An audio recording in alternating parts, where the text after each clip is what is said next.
লবণ থেকে ইলেকট্রিসিটি তৈরি করা যায় এই কথাটি শোনার পর অনেকেই এটা বিশ্বাস করতে চায়নি, কিন্তু এটাই সত্য, এটাই বাস্তব। তো আজকে আমি আপনাদের লবণ থেকে বিদ্যুৎ তৈরি করে দেখাবো।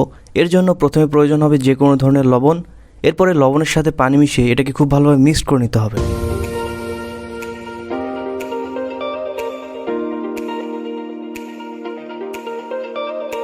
এরপর প্রয়োজন হবে কপার ওয়্যার বা কপার তার।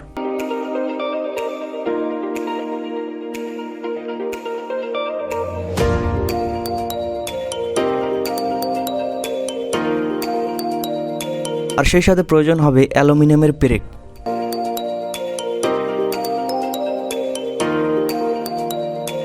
এখন এই অ্যালুমিনিয়ামের পেরেকের সঙ্গে কপারের তারগুলোকে এইভাবে পেঁচিয়ে নেয়।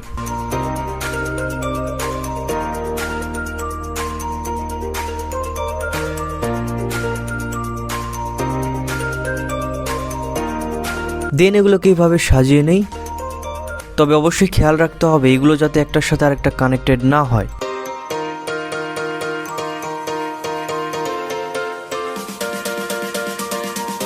এবার কিছুক্ষণ আগে যে সল্ট ওয়াটার তৈরি করলাম সেটা এখানে সেপারেটলি নিতে হবে।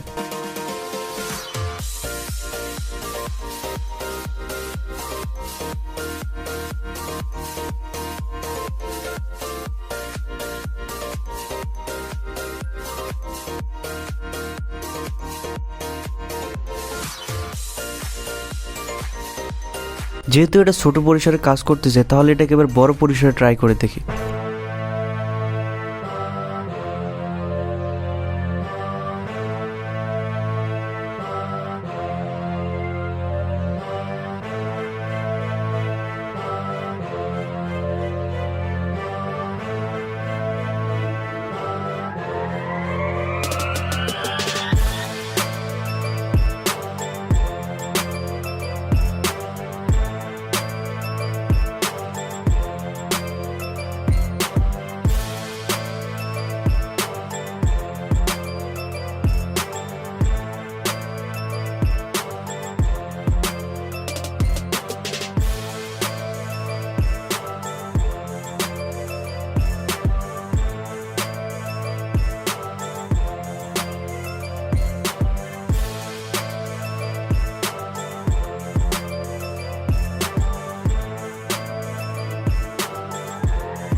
আপনি দেখতে পাচ্ছেন যে এখানে বেশ খানিকটা ভোল্ট তৈরি হচ্ছে, অ্যারাউন্ড 2 ভোল্টের কাছাকাছি।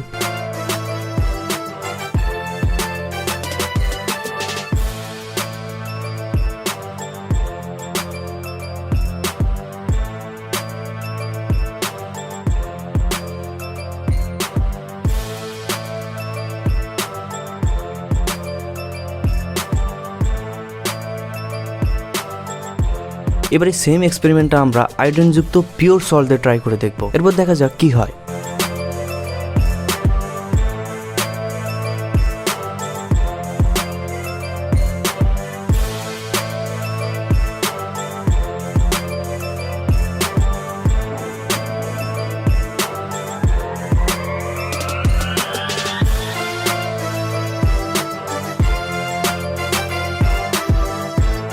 পিওর সল্ট দিয়ে এক্সপেরিমেন্টটি করার পর দেখা যাচ্ছে যে আগের থেকে এক্সপেরিমেন্টে কিছুটা ইমপ্রুভমেন্ট হয়েছে। এক্সপেরিমেন্টে এবার কিছু মজার বিষয় নিয়ে কথা বলা যাক। এখন যদি আমি দুটো কন্টেনারে কানেক্টর হিসেবে আমার দুটো ফিঙ্গারকে এভাবে দেই তাহলে দেখা যাচ্ছে যে এলইডি বাল্ব জ্বলছে। তবে আরও একটি মজার বিষয় হলো আপনার হাতকে যদি সল্ট ওয়াটারের মধ্যে ভিজিয়ে নেওয়ার পর এই দুটো কন্টেনারে এলইডি বাল্বের পরিবর্তে যদি আপনার দুটো ফিঙ্গারকে এভাবে দেন তাহলে দেখবেন যে আপনাকে কারেন্ট শক করতেছে। এটা শোনার পর অবিশ্বাস্য মনে হলো, হ্যাঁ এটাই সত্য। যদিও এটা ডিসি কারেন্ট, এটা আপনাকে কারেন্ট শক দেবে। তো এই ছিল আজকের মতো ভিডিওটা যদি ভালো লেগে থাকে তাহলে সুন্দর একটা লাইক দিবেন, আপনার ফ্রেন্ডদের সঙ্গে শেয়ার করতে ভুলবেন না, আর আমার চ্যানেলে সাবস্ক্রাইব তো মাস্ট। সে পর্যন্ত ভালো থাকবেন, সুস্থ থাকবেন, দেখা হয় পরবর্তী কোনো ভিডিওতে। টিল দেন টেক কেয়ার, আসসালামু আলাইকুম।